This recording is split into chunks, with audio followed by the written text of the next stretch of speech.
আসসালামু আলাইকুম। আমি মোহাম্মদ সোহাগ হোসেন, বিএসআরএম ওয়্যারস এসআর। আমি সিলেট জেলাতে কর্মরত আছি।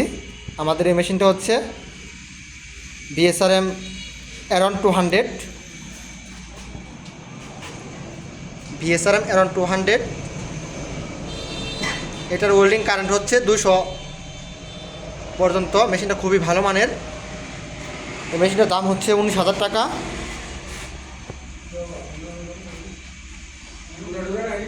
এটা দিয়ে 10 নাম্বার, 12 নাম্বার এবং এসএস ওয়েল্ডিং করা যায়। মেশিনটা ওজন হচ্ছে 6 কেজি 700 গ্রাম। খুবই ভালো মানের একটা মেশিন। যারা নিতে আগ্রহী তারা নিচের নাম্বারে যোগাযোগ করবেন। সবাই ভালো থাকবেন। আসসালামু আলাইকুম।